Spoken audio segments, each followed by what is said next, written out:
Hi friends, welcome back. Today we are going to solve Codeforce's problem Candy Box. Before we start looking into the problem description, some examples and the Java solution logic to solve this problem, I want to mention that my channel is dedicated to help people who are preparing for Java J2 interviews and coding interviews. You will find a lot of helpful videos that can help you in your Java interview preparation and for your coding interview preparation on my channel. On this channel, you will find more than 250 solved different varieties of coding problems which are taken from previously asked interview coding questions by Amazon, Apple, Facebook, Microsoft, Google, Yahoo, and many other big tech companies. And those are carefully selected problems in the way that they constitute very important coding questions varieties such as BFS, DFS, graph problems, binary search tree related coding questions, linked list and string related different coding problems, dynamic programming related coding problems, as well as optimization problems using priority queues, and a lot of other logical questions that can definitely help you in your coding interview preparation. So please subscribe to the channel. So let's go through the candy box problem statement first. There are n candies in candy box. The type of ith candy is AI. You have to prepare a gift using some of these candies with the following restriction. The number of candies of each type presented in gift should all be distinct. For example, gift having two candies of type 1 and two candies of type 2 is bad. So we have to make sure that the types of candies, they are different, right? So let's say you have a type 1 candies and there are four candies, right? Then you can have, let's say, type 2 candies which is three candies, or type 2 candies which is like one candies, right? Those numbers should be different, right? They should not be same. That's what they are saying. It is possible that multiple types of candies are completely absent from the gift, which means that you, let's say you have type 1 candies and you have type 4 candies in the gift set. So that is possible that your gift set may not have any candies of type 2 and type 3, right? So that's what they are saying. It is possible that not all the candies of some types will be taken into the gift. Your task is to find out maximum possible size of single gift you can prepare using the candies given to you. So let's see what the input format they have given us. So first thing is this is number of queries, and the second one is first line of each query contains number of candies. For example, as you can see, this first line is number of candies, or you can see here 9 is number of candies, and then the second line contains an integer where AI is a type of ith candy in the box. So these are the candy types, right? These are the candy types in this box. So let's take this example on the whiteboard where we can see, how to solve this problem and what the problem is basically. So for example, this is the input that is given to us, right? So you can notice that the type 2 candy, let's say this is type, right? Type of candy, and then number of candies that are present, right? Number of candies that are present of that type. So for example, type 2 has a 2 candies, right? So type 2 has 2 candies. Then type 4 has 3 candies. Type 4 has 3 candies, right? And type 7 has 4 candies. So type 7 has 4 candies, right? So first thing is we have to understand how many candies are, like how much is the frequency of each candy type, right? So as you can see, we have found out all the frequencies. So we will kind of sort it out, right? So first we will sort it in the way that maximum frequency will be on the top basically, right? So 4 is on the top, then 3, then 2, right? After sorting, right? And after that we will have to go with we have to find out maximum we have to for like create a gift from these candies, so that the candies number of candies will be maximum in that gift set, right? And the constraint they have given us in the problem is the number of candies of each type should be different in the gift set. So for example, in this case, if we are creating a gift set, let's say, right, then I can take the candy of type 7. So I will get 4 number of candies, right, of type 7, right? Then I will take number of candies 4. So this one we took. Now I will take number of candies 4. So I will get 3 candies, right? So 3 4 plus 3 plus I will get a type 2 candies, so I will get 2 candies of type 2, right? So if I calculate this one, so I will get total 9 candies in all basically, right?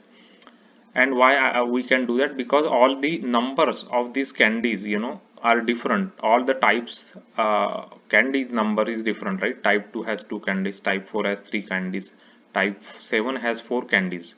So all these numbers are different, so we can directly go and take all of them basically. So as you can see, the answer is 9 here. So answer is 9, as you can see here, right? 9 is the answer. So let's take a look at one other example that I created here. This one has a total 9 candies, and these are the candies that are given to us, right? So again, what we will do is we will again create the frequency of each candies, and we will sort the frequencies, right? Let's say we have array. So type 1 has a frequency 1, right? So let's just say that, let's for example say that this is our array. So type 1 has frequency 1, correct? Type 2 has frequency 2, because you can see 2 are type 2, right? I'll just mark it for you. So there are two types, 2 candies of type 2, right? There are 3 candies of type 3. So we will have this frequency as 3, right? And there are again 3 types of type 4. So this is again 3, right? So this is a sorted order in ascending way, right? And I will just write down the type of candy here for your convenience. So this is type 4, this is type 3, this is type 2, and this is type 1, right? So it will be clear for you. So these are the, so we have the sorted frequency array basically, right? Ascending order. So after we have this array, what we will do is we will go from right to left, we will go. So we will start with this, basically we will go from right to left, but we will start with the last but one. So we will start from this point basically, right? We will start from this point. So what we will do is, number of candies we have to calculate, right? So total number of candies that we are going to package in the gift set, right? So let's say this is our gift set. So first candy is 3. So this we already will take this 3. After that we will go and we are starting from this position. So we will check if the next position has same number. So this next position has same number, right? So if it is the same number, we will take a number which is 1 less basically. So 3 minus 1 we will take, right? Because we cannot have the same number, right? It's given in the problem. So in this case we will take 2. So now our array will look like this, right? 2 2 2 1, because we took 2 from here. Now we will go here, right? We will again compare this number with this. Again they are matching, right? So we can take 1 from here. We will take 2 minus 1, which is 1, right? And why we are doing it? Because we already taken 2, right? So we cannot take 2 again basically, right? And after that we will go here, right? So now the array will look like this, right? 1 2 3, after we have taken the 1, and this one is 1 basically, right? Now we are at this position. We will again compare this with this. Again they are matching, so we will take 1 minus 1, which is 0, right? So 0 we are not writing. So total size you can see is 3 plus 2 is 5 plus 1 is equal to 6. So 6 is the total number of candies we can package into the gift set, and that is the maximum number of candies. So this is the logic that we are going to use to solve candy box problem on Codeforces. So as you can see, let's just do a quick recap of this logic. So we will first go through the array of these candies, and we will find out frequency of the candies, and we have already sorted this frequency, right? So one frequency is 1 2 3 4 3 3, right? So this is sorted array. After that we will take the last one as it is. So we will take last one as it is, and we will start going from right to left from the second but last. So this element we will start, and we will always keep comparing it with next element, and we want to make sure that the frequency won't match, right? So if we have already taken 3, now we can take 3 minus 1, which is 2, right? So that they will not match. So 2 we will take here, then 2 we have taken. So again for the next element 2, we will we will check with this 2. So both 2 are matching, so we cannot take this 2, but we can take 2 minus 1, which is 1, right? So 1 we have taken. So this is the logic. So let's go ahead and take a look at the Java code for this problem. It's not that difficult. This one, let me just remove this just to make clear. Um, so this is the same problem that we just saw here. This is the same problem we just saw. So n is equal to 9. There are total 9 candies, and these are the types of candies in the array.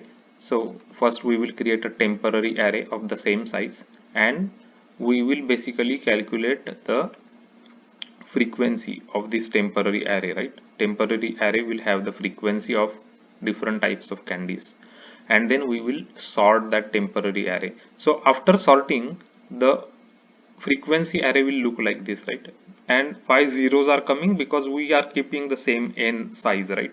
So these zeros are coming, so just ignore those zeros in the beginning. But basically, as you can see, 1 2 3 3 is the frequencies after sorting, right? As you can see here, 1 2 3 3. So this is the frequency after sorting.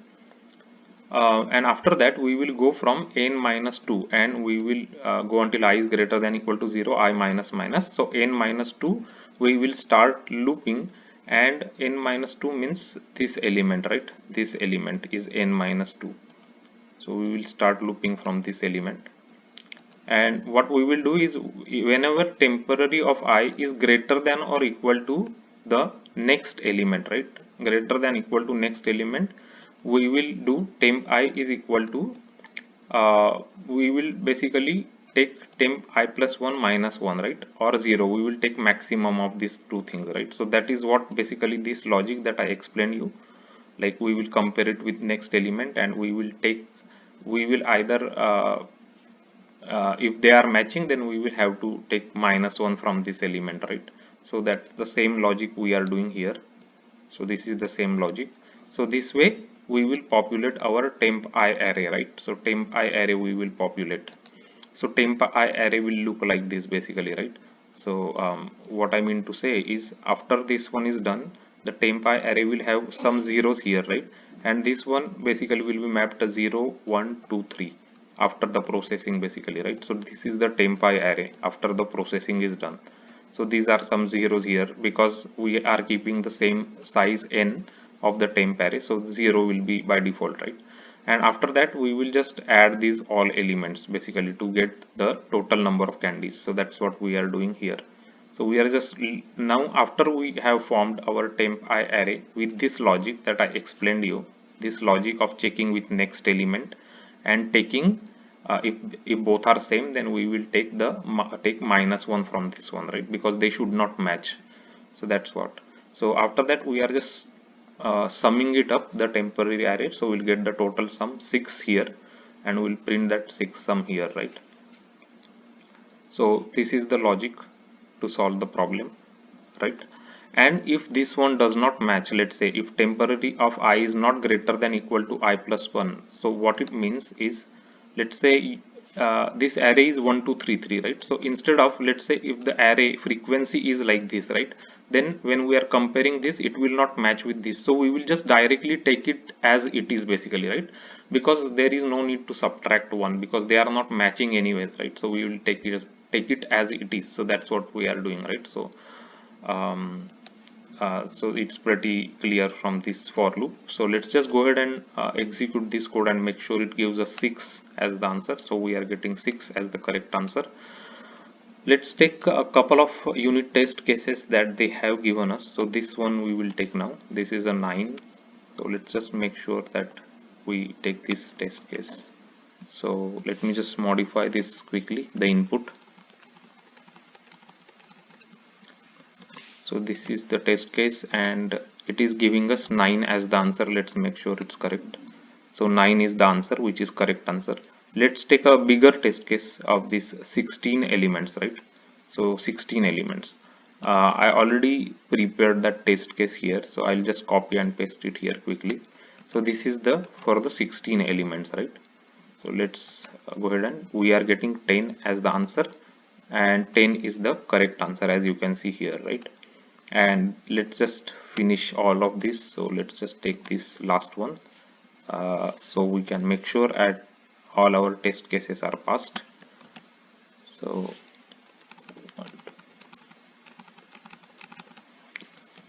So let's execute this one now. So it's giving us 3 and 3 is the correct answer as you can see it. So this is the way we can solve the code forces problem candy box.